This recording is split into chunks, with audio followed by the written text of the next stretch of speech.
there can only ever be one Panerai watch design out there in the world. Like a handful of other iconic watch brands, they have cornered the market on their singular aesthetic vision for a timepiece. But what if your budget can't stretch to afford the 4- and 5-figure prices? Is there a way to design a cushion case watch without blatantly ripping off the one true original? This is Ghost Watches. I'm Casper, and today we take a look at the Spinnaker Hull. Many thanks to the Random Rob YouTube channel for lending in this watch for review. This is the Spinnaker Hull Riviera, model SP507301. The standout feature of this watch line is a design that's different from the standard round cookie cutter shapes that we're used to. Rather, we're greeted with the muscular squared off profile, long a hallmark of the cushion style case. And here are the specs on this watch.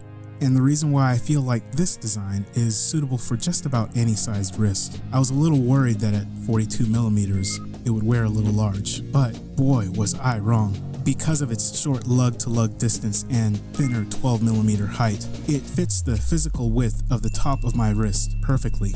The length of a 30mm watch with the width and presence of a 46mm one. If you have a wrist 7 to 8 inches, this will hold just as substantial a presence as the larger watches that you're used to. It truly is a watch for just about any size wrist. I have long been a fan of Panerai watches, and I think there's a lot of room for other watchmakers to enter the cushion case market. Spinnaker have created an enjoyable design that stands on its own here. The horizontally stamped dial, bold applied markers, and brushed handset create a massive amount of depth and texture.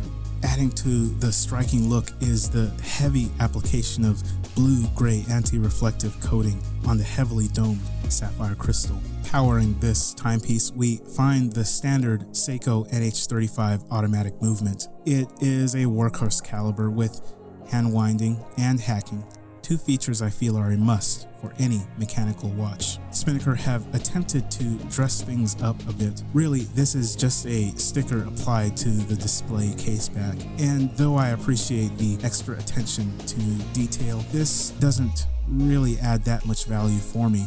This brings me to the negatives. The first is the strap. I applaud Spinnaker on attempting to provide an analog to the Panerai style crocodile leather strap. It's cool that they have water treated it, but a comfortable leather strap. This is not. The leather is thick and chunky, and the animal print almost feels vinyl in texture.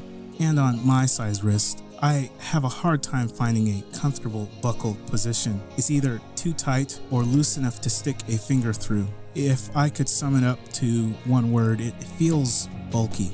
The other negative for me is kind of the price placement of this model. For $275, going all the way up to $350, I would have expected a little better quality. The cost of this watch doesn't come from the movement. The NH35 can be had on a $60 Invicta. It also doesn't come from included extras. This is all you get. And it sure doesn't come from high quality control and attention to detail. You probably noticed that several of the applied indices are marred and damaged, something that can only occur at the factory. What you are getting, however, is a budget entrance to the experience of owning a watch, traditionally only reserved for those who are prepared to invest in a luxury Italian brand.